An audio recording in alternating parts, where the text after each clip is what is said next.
Okay, good morning everyone.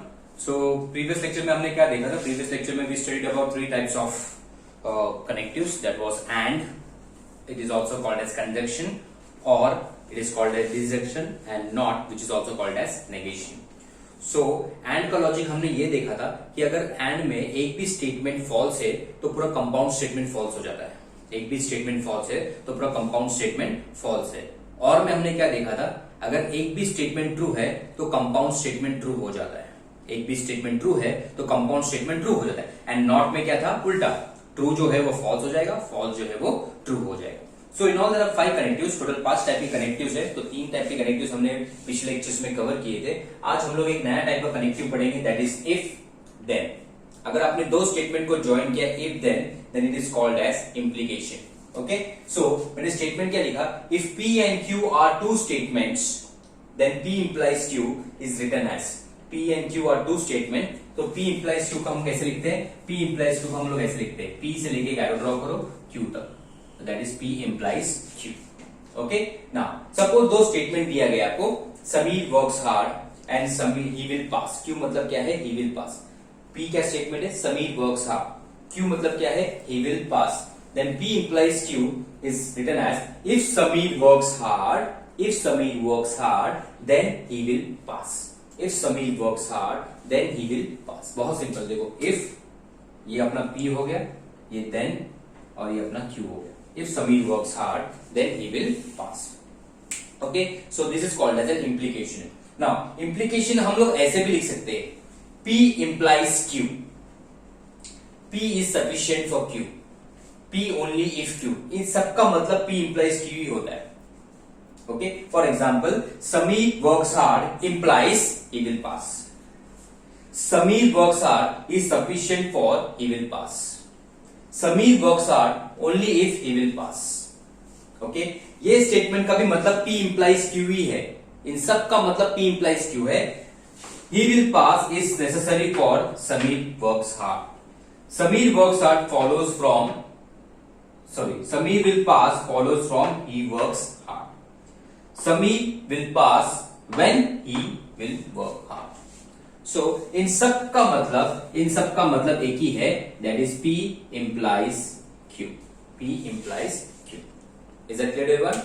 समझा? इसमें आपको एक चीज ध्यान देना है, जैसे कि हमने एंड के टाइम पे पढ़ा था, और के टाइम पे पढ़ा था, जब दो कंपाउंड स्टेटमेंट को ज्वाइन करते हैं, सो एंड के टाइम पे आप P एंड Q लिखो या Q एंड P लिखो, दोनों का मतलब सेम होता है। और के टाइम पे भी P और Q लिखो या Q और P लिखो, इन दोनों का भी मतलब सेम होता है। आपने चेंज किया एंड और के टाइम पे, तो दोनों का मतलब सेम होता है। एंड और में चेंज किया, P के जगह पे Q, Q के जगह पे P, तो चेंज प्रॉब्लम नहीं होता है। बट इंप्लाइज में अगर आपने P इंप्लाइज Q लिखा और आपने Q इंप्लाइज P लिखा, तो दोनों का मतलब सेम नहीं है। इंप्लाइज में डायरेक्शन इंपॉर्टेंट है। P इंप्लाइज Q है या Q implies P implies Q and Q implies P are not same. Please ध्यान देना। एंड के टाइम पे चलेगा P and Q, Q and P दोनों भी सेम है। और के टाइम पे चलेगा P और Q, Q और P दोनों भी सेम है। इंप्लाइज में P implies Q and Q implies P are not same. Okay everyone? Okay, so now we will study the truth table for implication, that is P implies Q। Suppose हमारे पास दो statement है, P, दूसरा statement है Q, and this is P implies Q। Suppose ये दो statement है, तो यहां पे हम इसका ट्रुथ टेबल बनाते हैं। ठीक है, सो ट्रुथ टेबल का मतलब क्या होता है? जिसमें हम सारी पॉसिबिलिटीज कवर करते हैं स्टेटमेंट्स की। सो टोटल कितना होगा? अगर दो स्टेटमेंट है तो टोटल 4 पॉसिबिलिटीज आएंगे। ओके, सो पहला पॉसिबिलिटी दोनों भी ट्रू, सेकंड पॉसिबिलिटी पहला वाला ट्रू सेकंड वाला फॉल्स, थर्ड पॉसिबिलिटी पहला वाला फॉल्स सेकंड वाला ट्रू, फोर्थ पॉसिबिलिटी दोनों भी फॉल्स। सो इम्प्लीकेशन में क्या होता है? जो पहला स्टेटमेंट है, ये जो P है, P इंप्लाइज Q में P को हम क्या बोलते हैं? We call P as antecedent. हम इसको P को एंटीसीडेंट बोलते हैं या हाइपोथेसिस बोलते हैं, बराबर। और ये जो Q है, इसको हम बोलते हैं कॉन्सिक्वेंट और we also called it as conclusion. हम इसे कॉन्सिक्वेंट बोलते हैं या कंक्लूजन बोलते हैं। ध्यान दीजिए, पी जो है स्टेटमेंट में उसको एंटीसीडेंट या हाइपोथेसिस बोलते हैं, क्यू जो है उसे कॉन्सिक्वेंट या कंक्लूजन बोलते हैं। सो पी इंप्लाइज क्यू, बराबर। सो पी इंप्लाइज क्यू, इंप्लाइज में लॉजिक क्या है, अगर पहला स्टेटमेंट ट्रू है और सेकेंड स्टेटमेंट फॉल्स है तब जाके वो फॉल्स होता है। ध्यान रखो, ये पहला स्टेटमेंट अगर ट्रू है और सेकंड स्टेटमेंट अगर फॉल्स है तब जाके फॉल्स। ओके, सो पहला statement true, second statement false, तो ये जो होगा कंपाउंड स्टेटमेंट ये फॉल्स हो जाएगा। बाकी कोई भी केस ले लो, दोनों भी ट्रू है, ट्रू। पहला वाला फॉल्स आ गया तो डायरेक्टली आपको सेकंड वाला देखने की भी जरूरत नहीं, पहला वाला फॉल्स आ गया सेकंड वाला देखने की भी जरूरत नहीं, डायरेक्टली ट्रू लिख सकते हैं। सो इंप्लाइज में फॉल्स कभी होगा, इंप्लाइज में पहला वाला ट्रू सेकंड वाला फॉल्स, तब जाके वो फॉल्स होगा। Is that clear one? So P implies Q में पहला जो स्टेटमेंट है उसको बोलते हैं हम एंटीसीडेंट या हाइपोथेसिस, क्यू जो है उसे क्या बोलते हैं, कॉन्सिक्वेंट या कंक्लूजन। ओके, सो अभी तक हमने 4 कनेक्टिव्स के बारे में पढ़ाई किया, एक बार रिवाइज करते हैं। एंड में डिसजंक्शन में क्या होता है, अगर एक भी स्टेटमेंट फॉल्स है तो कंपाउंड स्टेटमेंट फॉल्स, और के टाइम पे एक भी स्टेटमेंट ट्रू है तो कंपाउंड स्टेटमेंट ट्रू, नेगेशन में उल्टा, ट्रू रहेगा तो फॉल्स, फॉल्स रहेगा तो ट्रू। एंड इंप्लाइज में क्या होता है, अगर पहला स्टेटमेंट ट्रू है सेकंड स्टेटमेंट फॉल्स है तब जाके वो कंपाउंड स्टेटमेंट क्या हो जाएगा, फॉल्स हो जाएगा। Is that clear? Now suppose मैं आपको एक केस देता हूं, मैं आपको बोलता हूं कि मेरे पास एक स्टेटमेंट है false, false implies Q, false implies Q. देखो ये इंप्लाइज वाला है, फॉल्स इंप्लाइज क्यू, तो ये तो स्टेटमेंट होगा ट्रू होगा या फॉल्स होगा। तो सबसे पहले दिमाग में क्वेश्चन ही आ रहा है, सर ये क्यू है क्या? मैं बोल रहा हूं क्यू है कोई भी एक स्टेटमेंट है, मुझे पता नहीं उसका वैल्यू ट्रू है या फॉल्स है, कोई भी एक स्टेटमेंट है, तो इसका आंसर क्या होगा? मैं इसका आंसर डायरेक्टली बता सकता हूं। C false implies Q, false implies Q. देखो इंप्लाइज में फॉल्स कभी आता है, इंप्लाइज में फॉल्स कभी आता है, जब पहला स्टेटमेंट ट्रू होगा सेकंड स्टेटमेंट फॉल्स होगा, तो पहला statement true second statement false होगा तो फॉल्स आएगा। इसमें पहला स्टेटमेंट ही फॉल्स है तो इसको तो फॉल्स आने का चांस ही नहीं है, तो इसका आंसर आप डायरेक्टली क्या लिखोगे, ट्रू। देखो इंप्लाइज में पहला statement true second statement false तो फॉल्स। बाकी अगर पहला स्टेटमेंट ट्रू फॉल्स है, पहला स्टेटमेंट अगर फॉल्स है तो सेकंड स्टेटमेंट देखने की भी जरूरत नहीं, आप डायरेक्टली ट्रू लिख सकते हो। तो इसीलिए false implies Q will be true. अगर मैं लिखता हूं ट्रू और फिर मैं ऐसे लिखता हूं, तो ये केस में आप क्या बोलोगे, क्योंकि पहला स्टेटमेंट ट्रू है तो ये क्यू पे डिपेंड करेगा। पहला स्टेटमेंट क्यू है, अगर सेकंड स्टेटमेंट ट्रू है तो answer will be true, second statement अगर फॉल्स है तो आंसर विल बी फॉल्स। तो इसका जो आंसर है ये क्यू पे डिपेंड करेगा, ये क्यू पे डिपेंड करेगा। ओके, नाउ एक सिंपल सा एग्जांपल लेता हूं, ट्रू यहां पे मैं लिखता हूं क्यू और यहां पे मैं इसका आंसर लिखता हूं फॉल्स। सो अभी आप लोग मुझे बताओ ये क्यू क्या होगा? इंप्लाइज में फॉल्स कभी होता है, इंप्लाइज में फॉल्स कभी होता है, जब पहला statement true second statement false. So इसका मतलब क्या हुआ, ये क्यू जो है ये एक फॉल्स स्टेटमेंट है, तब जाके ये फॉल्स होगा। Is that clear everyone? So implies में क्या ध्यान देना है आपको, पहला स्टेटमेंट ट्रू है सेकंड स्टेटमेंट फॉल्स है तो answer will be false, in rest of the cases the answer is going to be true. Okay everyone, so पहला स्टेटमेंट क्या है, ट्रू, सेकंड स्टेटमेंट क्या है, क्यू है, और आंसर क्या है, फॉल्स है। सो ये फॉल्स कभी होगा, ये आंसर आपको इंप्लाइज फॉल्स चाहिए, तो ये फॉल्स कभी होगा जब सेकंड स्टेटमेंट फॉल्स होगा तो ही। ओके, बराबर ही तो बोला। Okay, so here we come to the last topic of connectives, last जो connective, fifth connective, that is if and only if. If and only if is also called as double implication and it is also called as biconditional. ठीक है, if and only if. So P if and only if Q, P if and only if Q is written as P double implies Q, or it can be also written in this way. So P if and only if Q, इसे हम इस तरीके से लिखते हैं, इस तरीके से डिनोट करते हैं। So here both are implicants, both implicants है, मतलब इसमें दोनों भी केस कंसिडर करना पड़ता है।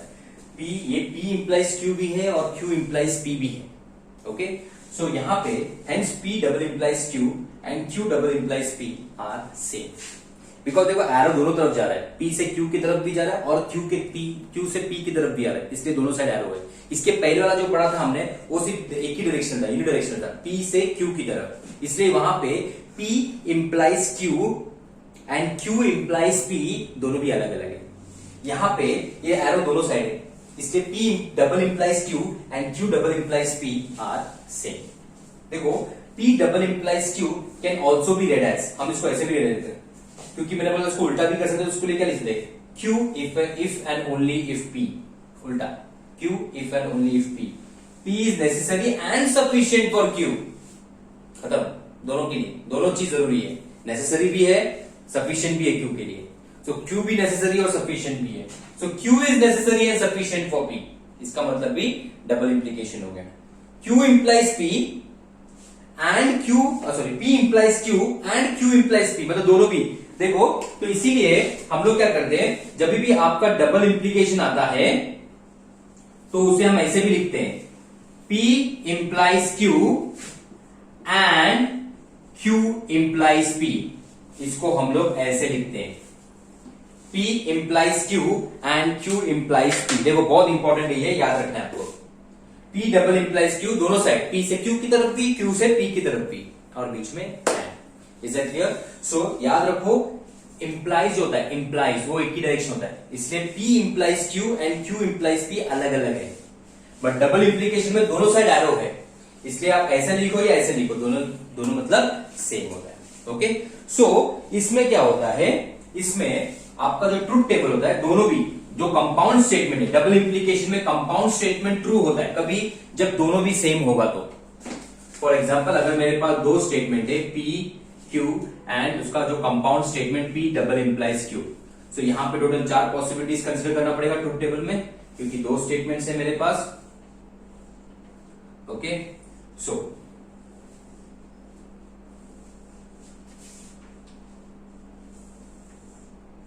यहां सो पहला दोनों भी true true false false true and false false. So double implies में क्या होता है, दोनों साइड एरो है, इसलिए दोनों भी सेम रहेगा, दोनों भी ट्रू, दोनों भी सेम रहेगा तो ट्रू आएगा।